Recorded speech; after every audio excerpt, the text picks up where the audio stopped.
finished loading and revealed a ruined city. Craters, broken mechs, and other war debris littered the landscape. Nothing moved in the city, creating an eerie sense of canopsia. The only movement came from the desolate wind that whistled mournfully between the cracks of the fallen skyscrapers. The silence ended when a brilliantly colored streak rose into the air. The Fantasia R2 Seraphim readied its long-range rifle and scanned its surroundings vigilantly. "Come on, let's stop hiding like rats," the seventh snake declared publicly. "I'm right here. Shoot me if you can." No one responded to his taunts. Then, a slim, gray phantasm popped up from behind a broken tank and shook its head at the Seraphim. "I told you they wouldn't fall for it," Triceratops said. "Congratulations on revealing your position. Now get down and stop wasting your energy." He grumbled at his friend's foolishness and tried to familiarize himself with his new mech. The Seraphim cut back on its wing thrusters, allowing the mech to find some cover among the streets. "This is why I hate 2 versus 2, the seventh snake said. "Everyone constantly plays these clever strategies. The one-on-one arena is a lot more straightforward." The Phantasm's pilot kept his mech in the shadows as he explored his surroundings. "I'm not saying you're wrong, but remember it was your idea to duo queue with 2 Fantasia variants? We're going to have to play a little dirty if we want to win with a pair of light mechs." The 2 versus 2 arena provided a more intricate combat experience compared to the solo queue. With a teammate covering a pilot's back, there was much more leeway to bring a specialized mech into battle. For example, one player could pilot a heavy mech laden with missile launchers and magazines. That type of mech could rain death at long and medium range, but it was as helpless as a kitten once its enemy got up close.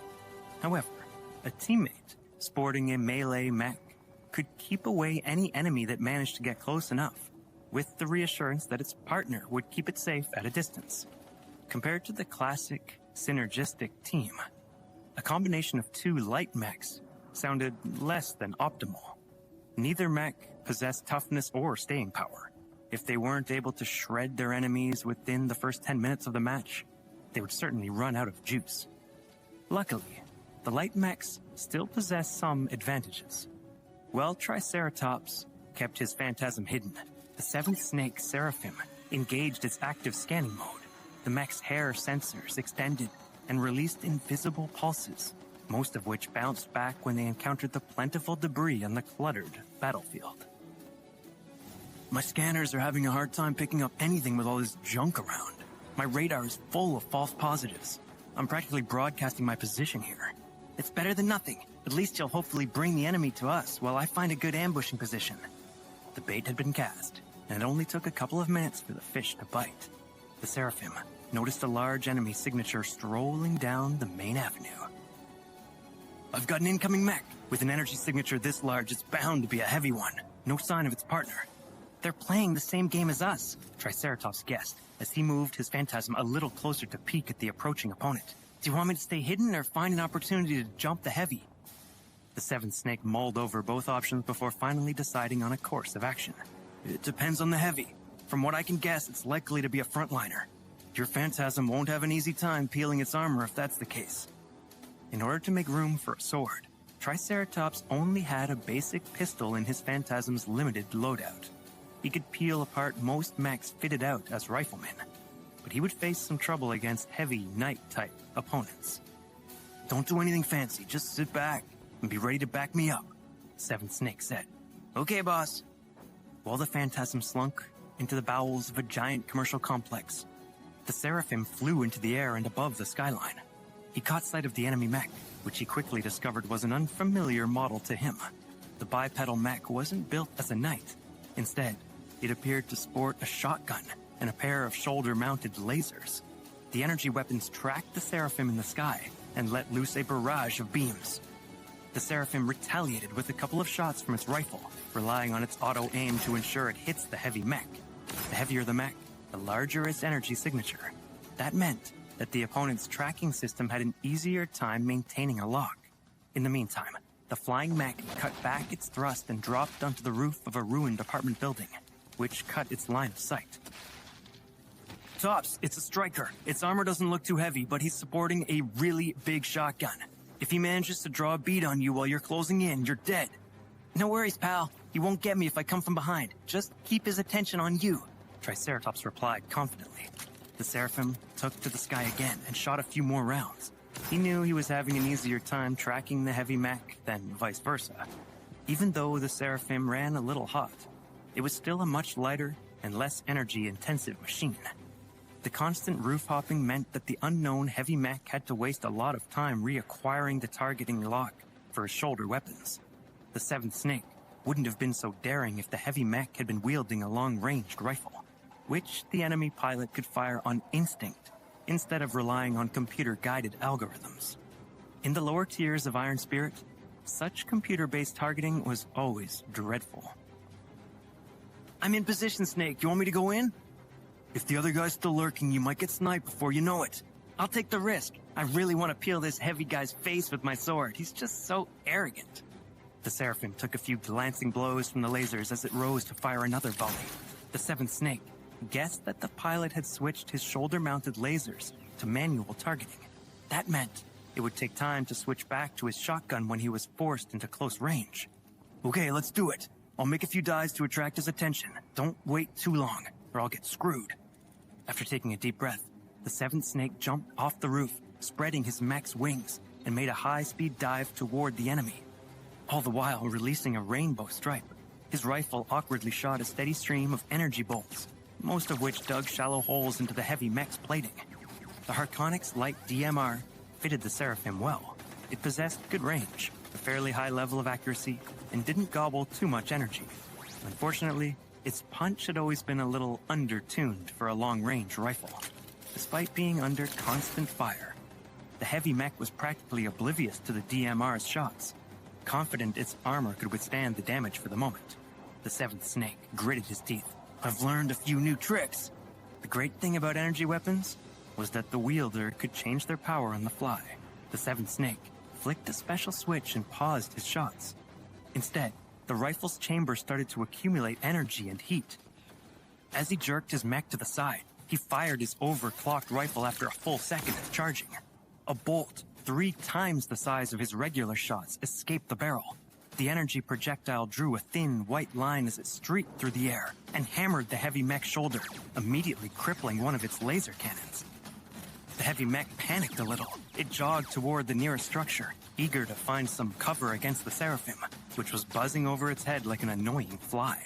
Its remaining laser cannon released a useless barrage of automated shots, most of which missed due to the Seraphim's speed and active ECM. Just as the mech barged through the entrance, Triceratops's phantasm dropped from the ceiling. Its appearance was sudden, and the heavy mech had barely rotated its lumbering torso halfway before the phantasm's sword sank straight into its neck with the full momentum of its descent. The heavy mech exploded into sparks as the sword penetrated its power source. The phantasm withdrew its weapon with a flourish of pride. "Take that, loser!" Triceratops boasted as he approached the smoking mech and squatted up and down near its face. "You just got owned by a master swordsman." "What are you standing around for?" the seventh snake bellowed. "Move!" The warning came too late. A thin but powerful line shot straight through the phantasm's torso, obliterating its cockpit in an instant. A sonic boom reached their ears moments later. Not that it helped. "A sniper!" the seventh snake exclaimed. He flew full throttle in the direction of the shot. Why did he let his teammate die before he came out of hiding? He had already made a couple of deductions about the enemy mech based on its prior behavior. The guy's confident in his marksmanship, but not to the point of handling 2 opponents at once. So he let his dumb, loud teammate take the lead on the assumption that we couldn't resist the bait. Now that we've been spotted, we don't have any chance to hide. Although the Seraphim tried to vary its flight, the next sniper round did significant damage to its wings. The seventh snake struggled to maintain control. He chose to veer to the side, but maintain his altitude. Whatever was left of his wings was redlining and on the verge of shutting down. The seventh snake was in a bad position, pinned down by a sniper and with half of his mobility gone. He didn't even know the location of his remaining opponent. What he did have was a general idea of where they were. He remembered clearly that the shot had come from the tallest building in the city. "I can make it. I only need a couple of seconds."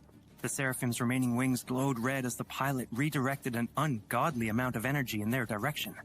A brilliant white flare erupted from the damaged wings, propelling the Seraphim with the supreme speed in the direction of the skyscraper.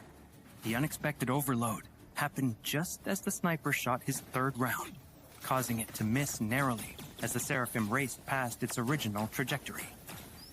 "I've got you now!" the Seventh Snake yelled as his wings finally broke under stress. His overheated mech blared warnings as its torso's rear internals began to melt. Since he couldn't accumulate any more heat, he decoupled and discarded his rifle, choosing instead to draw his combat knife. Sheer momentum carried the Seraphim onto the roof of the battlefield's only intact skyscraper. The light mech's feet skidded across the surface of the roof as it did its best to bleed off its momentum. The opponent's model took the Seventh Snake by surprise. It was another phantasm.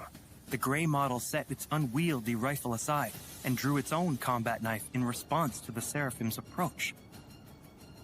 "This is gonna be tricky. My mech has higher specs, but is already half dead. My enemy's still fresh." The two mechs dove toward each other. Their knives clashed loudly, and their limbs flailed as they delivered punches and kicks. Both of their cloud generators worked at full steam. The Seraphim generated more clouds, but the black and gray smoke had better staying power. The duel progressed in a similarly equal manner. Knowing that his mech couldn't hold on for long, the Seventh Snake summoned all his passion and unleashed it without caring much about defense. The Phantasm's pilot remained cool under pressure and focused on pure defense to try and outlast his opponent. He intended to claim victory once the Seraphim broke down. "As if I'd let you tire me out," the Seventh Snake yelled. He extended his mech's free arm, deliberately allowing the Phantasm's blade to take it. The Seraphim's arm was sliced through, but the Phantasm lost its knife, which rendered it motionless for a fraction of a second. The Seraphim leaned in with its shoulder and bashed the amputated stump against the unprepared Phantasm, knocking it off balance.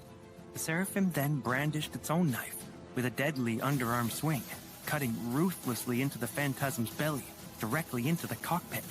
"I've avenged you," the Seventh Snake declared, as the game confirmed his victory. "That was cool," Triceratops exclaimed. "That last moment when you sacrificed your arm, I swear, the enemy Phantasm just froze." "I guess he's new. His marksmanship is top-notch, but I think he lacks experience in close combat." Kind of funny how he chose to use that particular model as a sniper. It's not a bad choice in the lightweight class, but there are better options out there. That's the third Phantasm I've seen this week. The Fantasia variants from Chasing Clouds are beginning to pop up here and there on our local server. Triceratops let out a disappointed sigh. "They used to be our secret. You were practically his first customer. You've got all of his mechs, right?" "Yeah, except for the 2RE, the one with the big ass. I just can't bring myself to pilot something like that in an actual battle." "I wonder what Chasing Clouds is up to these days. He hasn't introduced a new mech in a while." Despite the lack of new models, the Phantasm and Nomad enjoyed a modest number of daily sales. A couple of potentates had even bought the 2RE as a joke. Vez's initial attempts to sell his models to young women had achieved a small ripple effect. Other teenage girls who were interested in more feminine-looking mechs had bought them to play against their friends. Then, the boys who had wondered what the fuss was all about had also checked out the mechs and bought them based on their specs. Though not the cheapest or most effective mechs, the Fantasia variants had succeeded in establishing a foothold in Cloud Curtain's digital battlefield. They hadn't been bad models to begin with, but they had lacked public exposure. While sales hadn't grown to the point where they had gone viral, Vez nonetheless enjoyed a steady stream of DP, even though his last tutorial mission had long finished.